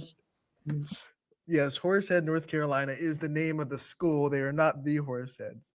I'm sorry for my temporary slip on that, but the Horsehead High School, South Range won 10-8 is the big takeaway from that.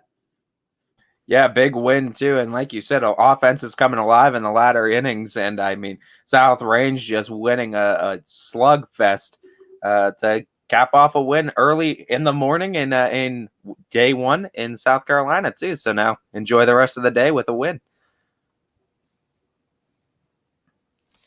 Well, I think South Range would be really happy with a sectional championship because that means they won 1 tournament game. Yeah. So sectional championship, I think I can get on that for sure. Book them there. Book them for that. The funny thing is though, and is like talking about just the teams in the area this year in just softball and baseball. It's like making it to a sectional is impressive because like just the talent level across the board too, and getting a sectional championship, making it to a district semi is impressive in this area. Like how the further you can go in this gauntlet of softball and baseball in the area, the more impressive it is. Cause I mean, it's just, there's so much talent. South Range is going to be tested all week at Myrtle Beach. They're playing the best of the best. That's what they always go down there to do. They tell that tournament director, give us the best teams because we want to be tested, and they're going to be tested. I'm saying tested like 5 times. They're going to be highly tested tomorrow at 10 o'clock because they play the PA state champions from Beaver, PA, and they have a pitcher who is committed to Virginia Tech, who is right now in the top 10 in the country in the NCAA coaches poll. So that's something else.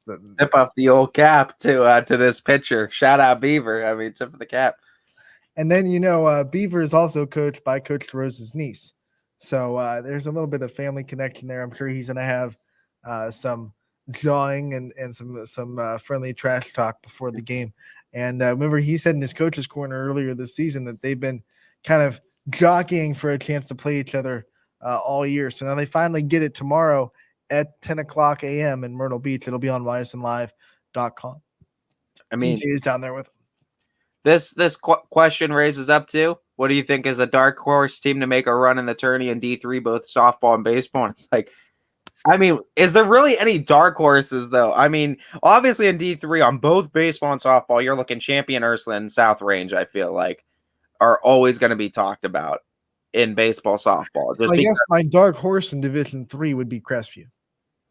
I think that's a fair one too, because I mean we both talked about it, and I mean I think they're gonna probably be sitting at the power rankings again. Look, this is a team 2 seasons ago, 3 years ago, because we had that missed year in 2020, but they were in the district championship with South Range and gave South Range a pretty good game at South Range's home field for a district championship. So, Caden Sutton is one of those pitchers that can beat you any given day. She's got what it takes. They got, in my opinion, the best defensive catcher in the area in Carson Moore. I'll die on that hill. I think Crestview's got some pretty good talent. So Crestview can beat you, and they're going to be tested because they're going to play Champion twice this year. So I would say dark horse, Crestview. Everyone's going to talk about South Range, Champion, and Ursuline in that Division 3 district. But I would say don't forget about Crestview, and I believe United is in that Division 3 as well. And Torrey Firth is making them a little bit of a dark horse in that conversation. Yeah, no doubt. That was another team I was going to bring up too. I think United is one that's in that as well. And if I'm correct on that, I think you got to watch out for them as a dark horse team as well. They're definitely raising some eyebrows and getting some big wins too. It's definitely going to start with the EOAC, but you win that championship outright and all the momentum. Hey, and that's all it takes is just catching fire at the right time in this sport. For baseball, I don't want to beat a dead horse and then re at another school. I mean, I know I want to give all our schools some love, but Crestview baseball has looked very impressive, and they're usually playmakers in that district, and they're usually in that conversation. So a lot of people are going to talk about South Range and Ursuline in baseball for Division 3. I wouldn't sleep on Crestview. I wouldn't sleep on Garfield either. Garfield was going to be my pick because I don't know if you call them a dark horse because of the way they've definitely just bursted through the door in the MVAC this season. But I definitely think Garfield is a team that we should be looking at in Division 3 for sure. Caden Spade's already thrown a no-hitter. He can pitch. So if you're matched up with him by what, 33-0 and like shutouts, like the pitching is phenomenal in Garfield right now. And we know when tournament time comes along, you just need that 1-2 punch, and then you're off enough that the one can come back in the next round. So Garfield has that 1-2 punch for sure. So I think they're a dark horse. I think Champion still, they're going to be a good baseball team. They have a lot of good talent. Joey Fell is a great player. Champion should be in that conversation. But yeah, take a look at the team that beat Champion too, right? Newton Falls beat them 7-6. So you got to kind of look at Newton Falls and say, maybe they're in the conversation a little bit. Maybe they're kind of under the radar a little bit on the baseball diamond. Yeah, it's going to be interesting to see how that whole MVAC gray side plays out. It's going to be a lot of tough competition in both the baseball and softball realm. And fair to say, whoever comes out on top of that, a lot of Division 3 teams in the MVAC gray side too. And I think there's some D4. I don't know if there's any D2. I think it's D4 and D3 dominant. And just to see who comes out on top of that is probably going to be, if not a favorite, definitely got to be a dark horse at least for a tourney run. Yeah, and you know what? We don't talk about them enough because they haven't gotten games in, but Waterloo softball has a lot of talent. And That's what I've been hearing too, and that's what coaches have been telling me, and I'm excited to see it. It's a lot of athletes that we've seen in other sports. They've lost one of their only games in a heartbreaking fashion to Springfield 10-9, where Springfield had a big walk-off inning. But they led 9-3 in that game. They were dominating a really good Springfield team. Kind of let them off the hook. But Waterloo definitely has a lot of talent. So does Springfield. You can't leave Springfield out. They were in a district semifinal not too long ago in that Division III. And Maddie Lesnack in her junior year. Is that Scarlet side though? So I feel like that Scarlet side right now is Mineral Ridge. Do you think it's Mineral Ridge's to take? You think Rams dominant on that one, on that softball side? Oh, geez. Because Mineral Ridge is really good on that softball side for the Scarlet. They are. I think Maddie Wylonen is one of those girls that not talked about enough. Really good, might be player of the year in that Scarlet tier. Mineral Ridge has a lot of talent in that softball program. They've always been a good softball program, going back to the Garland sisters, Mackenzie Garland and Megan Garland and Macy Garland, all headlining that softball program that has been good for a while, not just the last couple of years. What's a team that's starting out slow you think will pick up and surprise a lot of people? Hate to pick the low-hanging fruit, JFK. JFK has a losing record right now. Warren JFK baseball has a losing record right now, but Division II state champions to a very good Ursuline team that can make that kind of run as well. Yeah, here's another one in Salem. They're 1-2 right now. That's another like low-hanging fruit, I feel like, to pick. But I mean, those are teams that are starting out with losing records, but no doubt come tournament time, you have to talk about these teams because they have talent still. They have a lot of pitching, especially, and they're both capable of making runs. Some other ones. Softball side. You know what? Canfield started off too. I like Canfield. Canfield started off 2-4. They're 4-4 now. And I think I was thinking if I didn't rank them 10, I think they're like 11 in my rankings. They're right there at that top 10 spot. I think Canfield honestly is like one of those teams that they played a tough schedule to start. And I don't think their losses really tell the whole story on their early season. I'm confident in Canfield's talent that they'll be in the power rankings before the end of the season. They just play a brutal schedule right now. Their record's not reflecting a top 10 team, but talent-wise, with Toth in the circle, with players like Jadala and Angelo in that lineup that are just good luck pitching against them. I mean, Kennedy's picking up things in the circle as well. So you got her and Toth. I mean, Bam 1-2 in that, and that helps out too with Canfield. They're young, and they're going to be ones that are going to be competing. And it's going to be interesting after this season because Fitch is still really young. Boardman has a lot of seniors this year. What's the situation with Canfield? That Boardman has a lot of seniors on both the baseball and softball side. Boardman found a future in Torrey Shrines. Freshman's lighting the world on fire in the AAC pitching. I mean, let's just be honest. I mean, because softball's the game of failure. It's not a knock. Everyone's going to go through struggles. Maddie Lester right now in the circle is in a struggle spot, but Torrey Shrines has come in and said, "I'll pick up the load and I'll take us through and I'll get some really quality innings in." This is a Shrines player that went 6 innings with a shutout softball at the West Branch, and then just had one bad 6th inning where she couldn't really get out of the front. Not shutout, but she held them down. It was 8-3. They had a big lead in that game. So Torrey Shrines, you better learn that name as a freshman in the circle for Boardman. And then when Maddie Lester figures it out, which she will, she's going to figure it out. She's going to get out of this slump. That's a big 1-2 punch for Boardman softball. I'm excited for the AAC for years to come for sure. So Boardman might be another team in that conversation because they're not off to a great start record-wise. They already have 2 losses to West Branch, a loss to Aurora. They're kind of floating the boat a little bit, but they're good. They have a lot of talent, a lot of returners. Ditto Alexia hits the ball harder than anyone I've ever seen. So I would put them squarely in that conversation. Talent always too. I feel like in baseball and softball realm, you got to talk about them too. I mean, they're always known for programs, and if they're not at the tops, they always have to be talked about. Fitch did have a great battle in Glen Oak.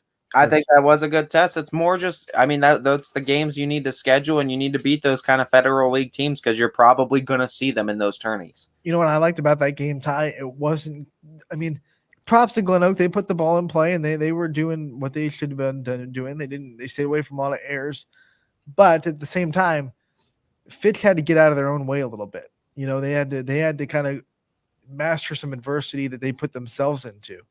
And great teams win when they're not playing their greatest, right? So they find a way to win.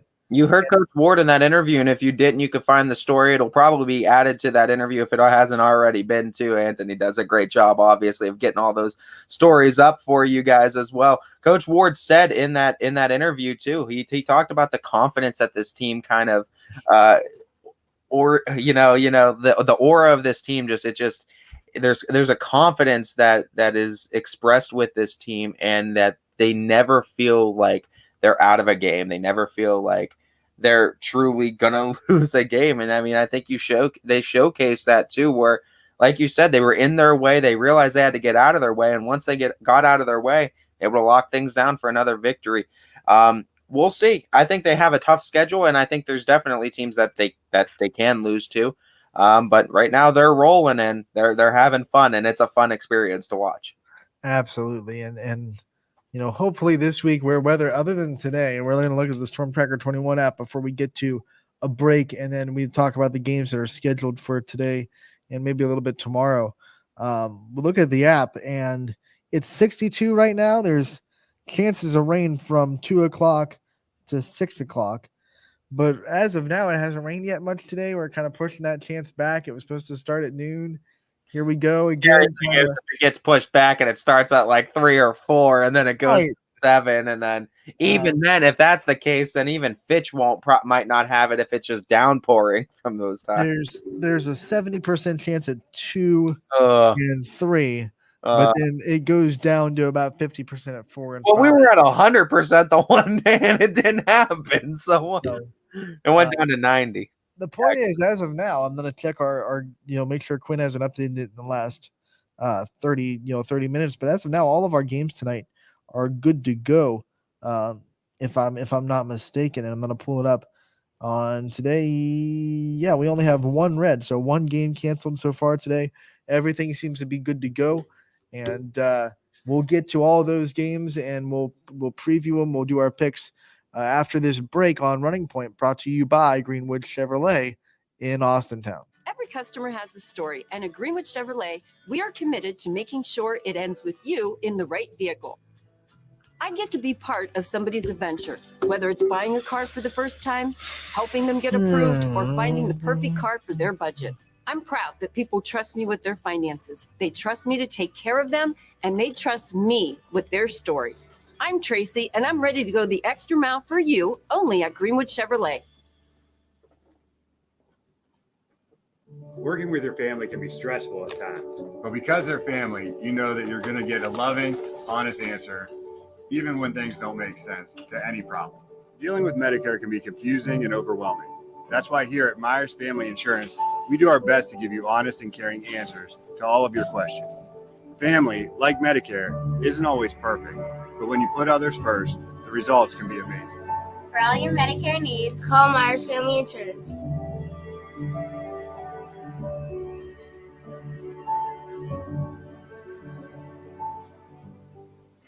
It's storm season. So I think we're under the gun for some heavy storms over the next couple of hours. And Storm Tracker 21 is ready. This is probably the one we're keeping a closer eye on. On air. And locally, we're going to have a lot of eyes on our area. Online. All right, let's talk high-risk futurecast and the timing of this weather. On social media and on our app. Notice we'll have scattered showers on Thursday. Stay ready with Storm Tracker 21. Severe weather threat now through around sunset this evening. Hi, this is Tommy Clem, owner of WRS Insurance Solutions. A local independent agency that specializes in life, Medicare, long-term care, and disability products. Call us at 330-953-3722 or visit us at wrsinsuranceSolutions.com to learn more.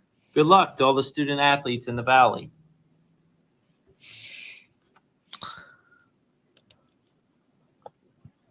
Hi, I'm Colin Chupa. And I'm Kelsey Clem from K-Squared Marketing.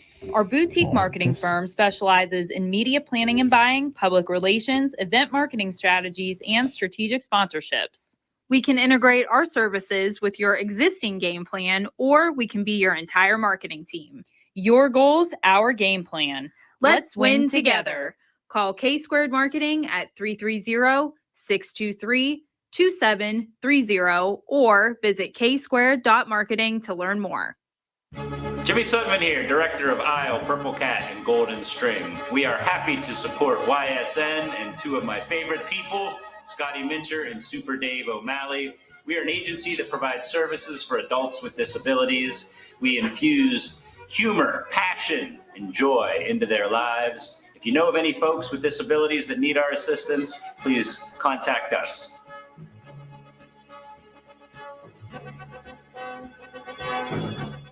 Your teams work hard and give it all they've got. Well, so does ours, because 21 Sports and YSN give you extra effort when covering local sports. 21 Sports and YSN, winning coverage of our Valley's teams. Planning a project around your home or rental property? Trust the electrical service to the local experts with 62 years of serving the Mahoning Valley. Joe Dickey Electric is your local go-to source for responsive, reliable residential electrical work. From everyday maintenance and repairs to new installations, electrical upgrades, and safety inspections, no job is too big or too small. Call Joe Dickey Electric today, 800-549-3976, or visit DickeyElectric.com. That's DickeyElectric.com. Dealing with Medicare can be confusing and overwhelming. That's why here at Myers Family Insurance, we do our best to give you honest and caring answers to all of your questions. Family, like Medicare, isn't always perfect, but when you put others first, the results can be amazing.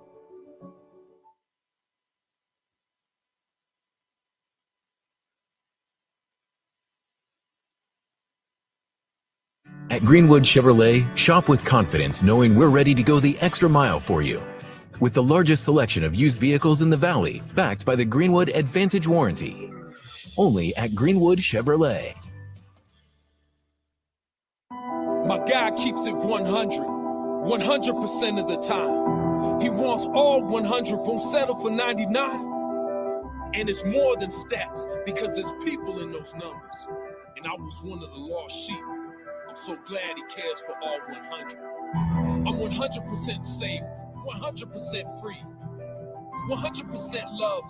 I can be 100% me.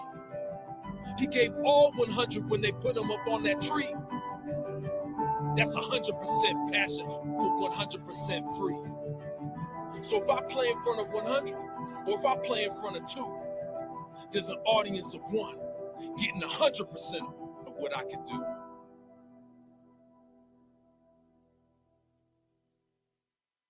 WRS Wealth Advisors is the area's premier wealth and retirement specialist. With our combined 70 years experience, WRS Wealth Advisors is the area's premier wealth and retirement specialist. Call 330-965-0370 to learn more about our individual and corporate financial planning services, or visit WRSwealth.com. Good luck, athletes.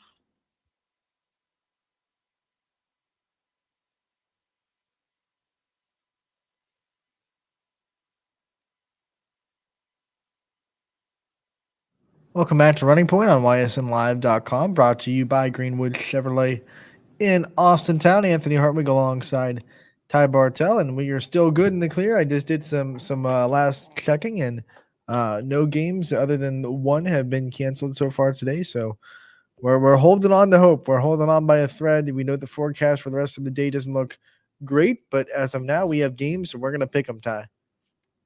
Yeah, we're excited for it too. And as of right now, to answer the question, new power rankings come out yet? Not as of right now, but pending. We will await for them to. Stay tuned to our socials as we await for the new drop of week 2 power rankings for the baseball softball season. All right, the one game that is canceled tonight so far is Carrollton at Salem baseball. That has been postponed. So that game is not happening, but everything else has been greenlit. So as of right now, we have 1, 2, 3, 4, 5, 6, 7, 8, 9, 10 games on the network today, including the one that happened in Myrtle Beach this morning with South Range winning 10-8 over Horsehead High School in North Carolina. So all of that. And so 9 games tonight, 1 game this morning. And we'll start with baseball like we always do and go to the top. It is your game, and it is the Lions at Austintown Fitch, 5 o'clock first pitch, Ty. Did we get any games in that we split on over the weekend? I didn't have. Well, the games we split on were on Friday, and I only think we split on like a couple. I didn't have them written down, so we'll have to go back and check the score on those ones though too from Friday. Check the tape. We're gonna check. We'll check the tape and we'll get the updated score for tomorrow. I completely forgot that I didn't write anything down from Friday's show because I was in studio, so we have to check this tape on that. But I forget what was the score going into Friday's show. You were up by 2, 31-29, because you won the Poland Fitch baseball game. But that is not. We'll say that's the tentative score too, but we have to pend the scores we split on. We definitely split on a couple from Friday as well. There weren't a lot of games that got in on Friday, so we'll have to. I don't know if it might only be like 1 or 2 games, but there's definitely I think a game or 2 that got in that we've split on.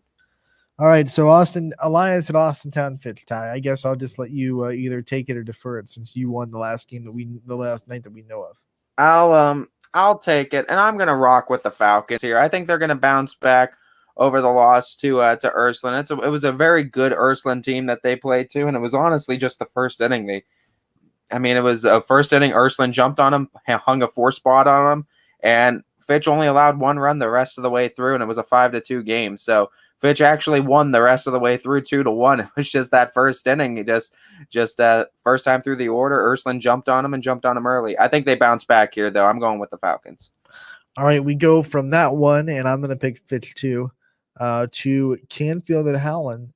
This is going to be on scene 3 at 5 o'clock. Richie Giuliano going to have the call. Canfield gets a test inside the AAC after their win over Hoban yesterday. My first pick, I'm not going to rock against the Redbirds. Give me Canfield. I want to just give first and foremost respect to the Howland program and say that I absolutely think that they can beat Canfield, and I do not doubt for a single solitary second that Howland cannot go in there and defeat Canfield. But with that being said, you're swerving them. That being said, Canfield losing to Boardman, paired with the fact that they just beat Hoban in the way that they did, they're angry. And it just is unfortunate that Howland's the first AAC team that they have to see after that loss to Boardman because they couldn't get that second game in with Boardman. Canfield's going to want to take their frustrations out on someone here, and they want to show everyone in the conference that they're still those guys, and I got to go with Canfield Cardinals in this one. All right, we go from that to the next one, which is Cheney and Heartland Christian. And this will be at Next Level facility in Unity. It's going to be a 5 o'clock first pitch. Noah Doty will be on the call for us there. And it's your first pick. For this one, I got to go with the Lions right now. I've been impressed with what I've seen from Heartland Christian. Just popping up old comments. I didn't even touch that. Old news. I don't know how that happened. We go out then to take Heartland as well. Lakeview at Ursuline. This game finally happening. It's a great thing that it is. They've been trying to make it happen for a while. This is going to be on scene 1 at 5 o'clock. Lakeview students are going to have the call. It's going to be an interesting pick. I mean, you were on Lakeview, but now that Ursuline has the win against Fitch under their belt, does that change your opinion on this pick? And do you go Irish or baseball is so fickle, and I don't know what the pitching is going to be like today for Ursuline. It can be so different because you can't pitch the same guy twice. I'm still going to believe in Lakeview's offense. So give me the Bulldogs for the upset. Give me them to make some noise tonight. I'll take Lakeview. I'm going with Ursuline just because if Carrillo pitched, then Severella is still good to go on the mound, I would assume. I don't know if Ursuline played again over the weekend. Actually, didn't they play on Saturday? Well, that's a question. Did Severella pitch? Either way, I got to go with Ursuline because they could throw anyone on that mound too, and they have pitching talent so deep. So give me the Irish. Struthers Ed Gerard. Noah Ricks will have the call for this one. 5 o'clock first pitch. It is your first pick. Struthers Gerard battling the 88. I will still have faith in these Wildcats to get a win. I'm going Struthers. I'll take the Wildcats as well. This next game in prime time at 7 o'clock on scene 1. It is Crestview and Brookfield doing battle. Richie Giuliano will be on the call. It is your first pick. My first pick. I picked Lakeview first. I'll take Crestview to stay hot, stay on a roll. Yeah, give me the View. Camel, this one not happening on the network, but is happening, excuse me. Camel at Liberty, 5 o'clock first pitch. This is an interesting game. Let me go with the Red Devils. Why not? I will take Camel too. I'm not going to split with you on that one. Garfield goes to Champion, a big one in that MVAC grade tier. We know Champion lost to Newton Falls 7-6, so they can't really afford more the way that Garfield is playing. How do you see this one going? This is going to be an interesting one because Garfield looked really good. I mean, just to preview it, if it's your first pick, Garfield looked really good against Liberty those 2 games, and Champion dropping that one to Newton Falls. But anyone can beat anyone in baseball. It's going to be an interesting pick, but right now it feels like Champion is a little bit down, just a little bit. I don't think it's a huge spike down, a little bit, and Garfield's trending up. You know, Garfield hasn't played in a while, so Caden Spade should be able to pitch tonight. And if he is, I'm going to say Garfield gets the win. So I'll take Garfield. What about you? Do I want to go? I want to go Champion. I want to pull this trigger on it for another split because it's a matchup. Caden Spade did look really good, and if he's on the mound, that's a tall order to ask. Does he have the cojones to pull the trigger? I don't think. I think in the same case where you picked, I don't remember the game, where even if I do lose this one, I think Champion can keep it close enough to where I'm not going to lose a lot of points. Give me the Flyers. That was my rationale on pulling Fitch. I felt like pulling would keep it close and I wouldn't lose a lot of points. So. I don't think I'll lose a lot if I do, but I'm going to go Champion in this one. 14-0. Come on. Oh my God. I'll be so mad. It's 14 points. Hubbard will travel to Niles tonight. 5 o'clock first pitch. Niles still looking strong. How do you see this one going? Yep, your first pick. You know what? I gotta go. I think if there's one team that's on that trend upward and maybe knocking on the door for power rankings, I gotta go with the Red Dragons. We had Coach Ganeri on. He has his 200th win on the season. Big things happening over there. Give me Niles. Give me Niles as well. LeBray at Newton Falls tonight. 5 o'clock first pitch. This is a tough one too, but I'm gonna take Newton Falls to stay hot. I want to pull this trigger on the Tigers too because I think that was a huge win against Champion. I have 2 splits with you. Do I want a third? This should be one where they have to go on the road to get it for you too. It's at Newton Falls. I know, and that's the hard part because anything at Newton Falls, they always show up. I can't rock against the Tigers at home. I got to go Newton Falls in this one. All right, so we both pick Newton Falls there. Lisbon tries to bounce back. They play Wellsville at Wellsville, 5 o'clock first pitch. The last time we saw Lisbon, they lost 11-1 to Toronto, so they want to wash that taste out of their mouth and get back to the winning ways against Wellsville, who also wants to wash getting no hit out of their mouth.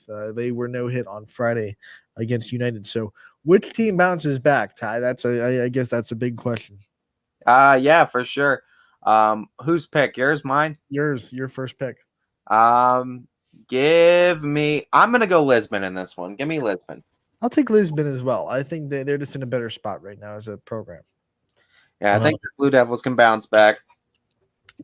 Louisville baseball will be making the trip to Jackson Milton, 5 o'clock first pitch. My first pick. Louisville's gotten big wins. Jacksonville, though, are they still got talent? Jacksonville? Jackson Milton, I said. I thought you said Jacksonville. No. I was like, what are we doing? No. Jackson Milton still has talent, though. From crazy. It's my first pick because you picked Lisbon first. Give me the Rockets. Give me the Rockets to get the win. Is it at Jackson Milton? It is. Split worthy enough. I think they could keep it close. Give me the Blue Jays. All right. Last baseball game of the night. Matthews traveling to Badger. Who? That's a tough one. It is your first pick. What have we seen from Badger this season, though? Because I haven't even seen a whole lot from. Like a lot of teams, they haven't gotten a lot of games in. Yeah.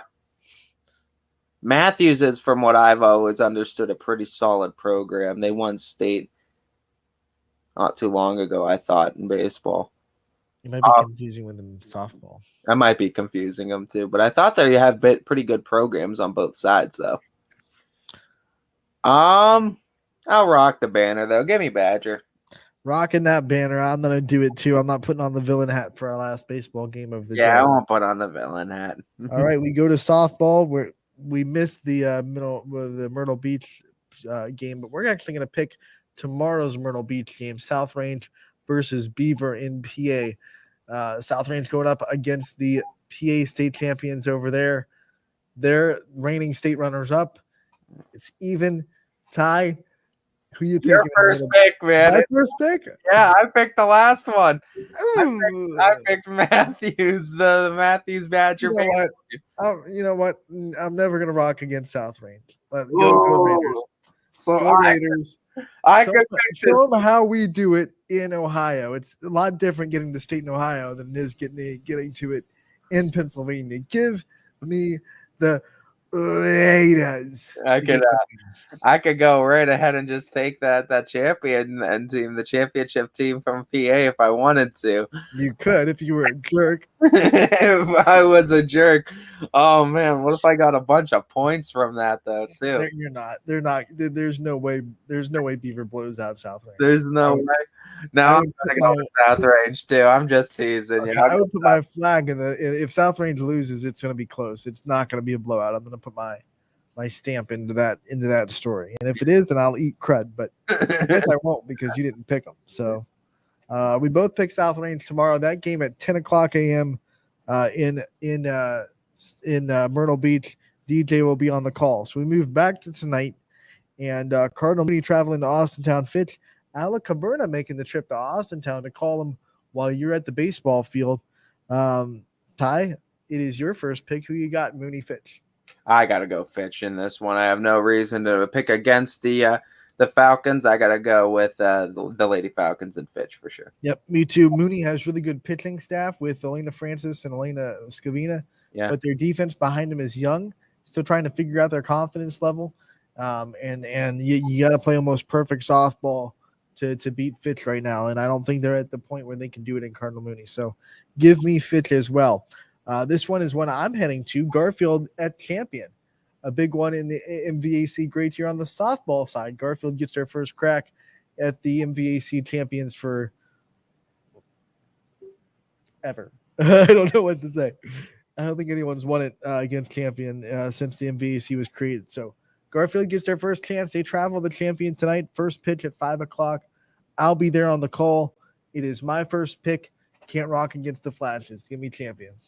Yeah, I got to go with Champion as well. Give me the Flashes. All right, we go LeBray at Newton Falls tonight in the softball realm. This is the last one on the network. Brian Oatridge making the trip to Newton Falls. And this is the Newton Falls team that lost the Champion 2-1.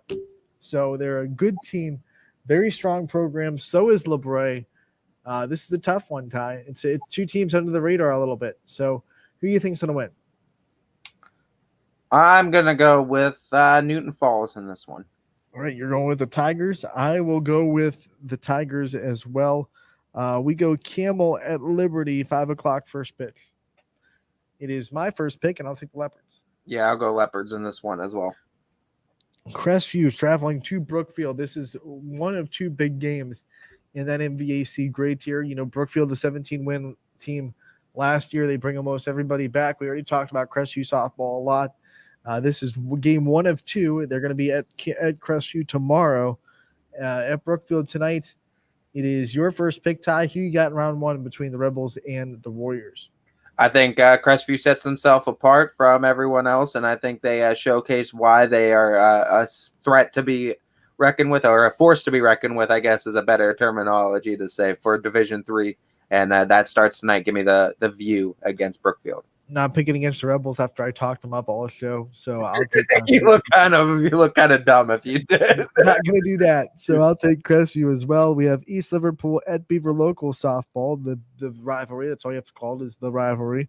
And that's a 5:00 first pitch in Beaver Local. It is my first pick, and I will take the Potters to get the win on the road. I got Potters as well. All right, East Palestine traveling to Salem. we've seen Riley Troy. We've talked to her. Salem been kind of up and down, and same with East Palestine. Ty, two teams looking to separate themselves a little bit from the middle of the pack in the area.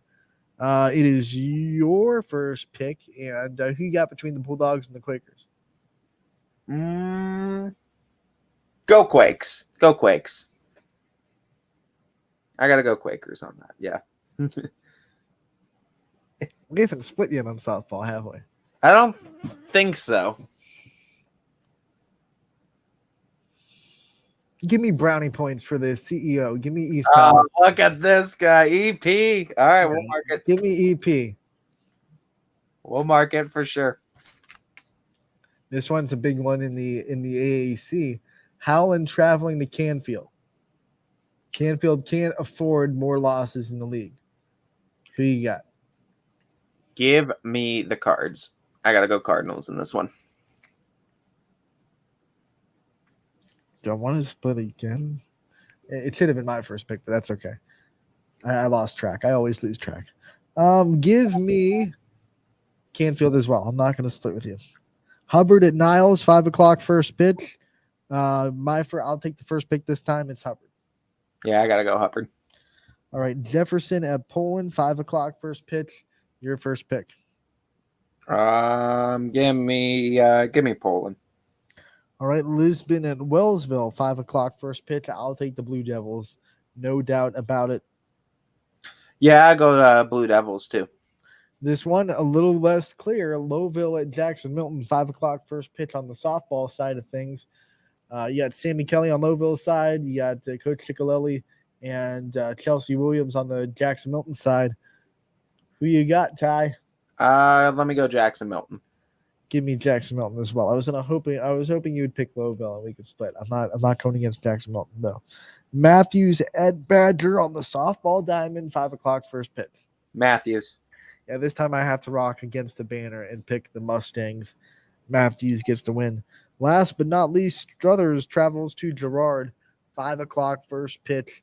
Ty, it is my first pick, and I will take Girard to get the win. Struthers looks good against Lakeview. Do I go Wildcats? No, I've split with enough. I got to go Girard too to play safe. All right, so that's it. That does it for today. Today's picks. How many did we split on, Ty? Recap. We've split on, so far, we got Ursuline and Lakeview baseball. We also have, what are the softball games here? What was the last one we just did? I think we just split on East Palestine, Salem. East Palestine, Salem softball. I thought there was one more softball game. Let's see. We both picked Girard. We both picked Matthews. We both picked Jackson Milton. We both picked Lisbon. We both picked Poland. We both picked Hubbard. We both picked Canfield. We split on Palestine. We both picked East Liverpool. We both picked Crestview. We both picked Liberty. We both picked Newton Falls. We both picked Champion. We both picked Fitch, and we both picked South Range tomorrow morning. So okay, but yes, East Palastine's the only one. And then we have Lakeview, Ursuline baseball, and then there was how many baseball did we split on total? 3. I think there were 2 or 3. Let's see. Let's just go through it. Yeah, Lakeview. Both picked Badger. Yep. Both picked Lowville to beat Jackson Milton. Mm-hmm. Both picked Lisbon to beat Wellsville. Wait. No, we split on that. Lowville, Jackson Milton, we split on. That's the other one. Yep. Lowville, Jackson Milton, we split on. So I took the Rockets. You took Jackson Milton. I did. Yep. Lowville, Jackson Milton, we split on, and Lakeview, Ursuline, we split on baseball. I know for sure. You split on LeBray, Newton Falls. No, you took the Tigers. You good? You're Yep. good. Okay. And we didn't split on Garfield Champion. We both picked Garfield to get that win because that was when you were teaching. No, I took Champion because I said they would be close enough. That was the third. Right. One. So you split on that one. There you go. So those are the Champion, Garfield, Lakeview, Ursuline, and then we got the 3. Sometimes we're the blind leading the blind, but we get ourselves through. Yeah. 3 baseball games and 1 softball game we split on. That could be a lot of points. It could be not a lot of points. Who knows? That's what we love about Pick'em this softball baseball season because it's all about that diff, baby. It's all about that diff. So we got Jackson Milton, Lowville. We have Garfield Champion. we have Lakeview, Ursuline, and then on the softball side of things, we have EP and Salem. Yep. So, right. We'll So, see.